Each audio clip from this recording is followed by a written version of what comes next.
Martin Bashir's 1995 interview with Princess Diana was hailed as the scoop of the century.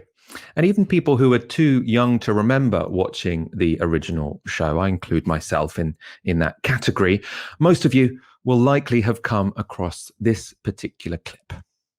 Do you think Mrs. Parker Bowles was a factor in the breakdown of your marriage? Well, there were three of us in this marriage, so it was a bit crowded. Probably one of the most famous lines ever aired on the BBC. However, that interview, once hailed as the BBC at its best, is 25 years on, creating quite a crisis for the public broadcaster. That's because in a new official report, the judge Lord Dyson has found that Martin Bashir, who conducted the interview, had used deception to secure the interview with Princess Diana. The deception included showing Earl Spencer, that's Princess Diana's brother, forged bank statements which purported to show payments were being made by newspapers to former members of his staff. He also forged documents which suggested Diana's staff was selling stories about her to the press. So these were to say, look, you can trust me, I'm giving you inside information. And also what that did was increase the idea among Earl Spencer and most likely we think Diana as well, that people in her staff were colluded with the press against her. So to essentially make her suspicious of other people and trust him. They were a fabrication. Now, Lord Dyson in the report found this was against the BBC's own policy of treating contributors fairly. He was also pretty damning about a BBC investigation at the time, which exonerated Martin Bashir. That was after similar allegations were made against him in 1996. So when newspapers had reported about these forged documents, they found that actually he hadn't done anything significantly wrong. Prince William has responded to the report. Let's take a look. I would like to thank Lord Dyson and his team for the report. It is welcome that the BBC accepts Lord Dyson's findings in full, which are extremely concerning. That BBC employees lied and used fake documents to obtain the interview with my mother, made lurid and false claims about the royal family, which played on her fears and fueled paranoia, displayed woeful incompetence when investigating complaints and concerns about the programme, and were evasive in their reporting to the media and covered up what they knew from their internal investigation. It is my view that the deceitful way the interview was obtained substantially influenced what my mother said. The interview was a major contribution to making my parents' relationship worse and has since hurt countless others. It brings indescribable sadness to know that the BBC's failures contributed significantly to her fear, paranoia, and isolation that I remember from those final years with her. But what saddens me most is that if the BBC had properly investigated the complaints and concerns first raised in 1995, my mother would have known that she had been deceived. She was failed not just by a rogue reporter, but by leaders at the BBC who looked the other way rather than asking the tough questions. Now, those were pretty strong words by Prince William, the future king, although if we've still got a monarchy by then, we'll talk about that later in the show.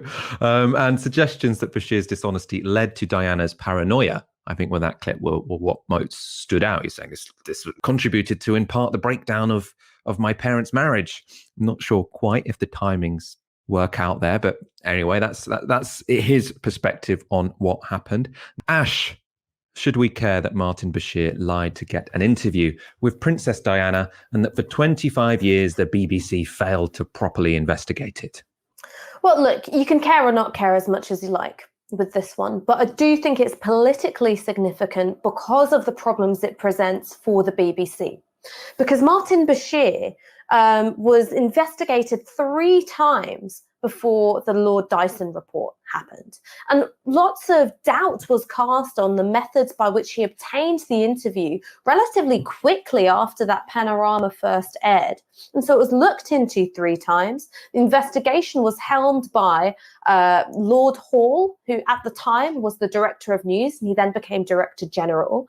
And there was also a cover-up operation, which involved, being evasive with the press, sort of misleading them, saying that all these rumors were just the work of jealous colleagues in the industry, and all those things we now know to be untrue. And what this hints at is what we know to be a systemic problem within the BBC, which is that when it looks at its stars coming under attack for their integrity, the BBC would rather protect those stars than necessarily hold them accountable. And this has got unfortunate resonances, although it's, of course, a lot less severe. The damage that was done, a lot less bad. But it does have unfortunate resonances with that look the other way policy that surrounded Jimmy Savile. So that is a problem for the BBC. What else is a problem for the BBC is that it lets tabloids off the hook for some of the more egregious and aggressive ways in which they pursued Princess Diana, in which they pursue celebrities and anyone in the public eye overall. So you've got this, quite unfortunate element of the story, which is that what Martin Bashir did, which is have these fraudulent documents made so that he could show them to Diana's brother, Charles Spencer, and sort of get this kind of, weigh in and earn her trust, is that's quite a tabloid technique. So it wouldn't necessarily be unusual for a reporter who works at one of the red tops to operate in that way, except now you've got this moment of opportunism from those tabloids, the same ones which absolutely hounded Diana, particularly in the later years of her life, being able to say, oh, look, it wasn't us. We would never do something like that. It's that naughty, naughty BBC. And by the way, that's why you should get rid of the license fee, right? It's quite a useful and a politically convenient narrative to bang the drum on at this time. And then you've got the third thing, which is, what does this present for the royal family? Well, it's something of a lifeline, because they've not had a great year when it comes to the presentation of their family life. On the one hand, you do have a season of The Crown, which focused with laser-like focus on the marriage of Charles and Diana, the fact that he was having an affair all that time, her isolation, her eating disorder, her struggles with mental health, and that breakdown of the marriage. And that is, of course, one of the most watched television shows in the world. So you had a renewed focus on Charles, who was, of course, a future king, and that relationship with Camilla and how it first started. So that wasn't great for them. You then also have Megxit, the break of Meghan and Harry from the royal family here in Britain in order to join a much more diverse but no less elite form of aristocracy in the United States, the Oprahs and the Ellens and the Obamas and all of that. And what's really interesting to me is that on the same day, you have Prince William putting out this statement where he's saying that BBC interview was responsible for the breakdown of my parents' marriage. It contributed to the paranoia and the fear of my mother in her later years. You've got Harry on this new Apple TV series called The Me You Don't See, essentially undertaking a broadcast therapy session in which he talks about the aggressiveness of the paparazzi, the fact that his father failed to protect him sufficiently from the intrusions of the media, and also in very candid ways about his mother's death and the parallels that he sees between the circumstances in which his mother died and the way in which his wife was treated, not only by the British tabloids, but also by the institution of the royal family itself. So being able to sort of turn around from that and go, no, it's that naughty BBC, is very useful for an embattled royal family, which is having to work quite hard to maintain its myth of being Britain's first family, the epitome of all that is moral, good, and self-sacrificing in this country. So this is a story which has come at the bad time for a BBC and a good time for everyone else.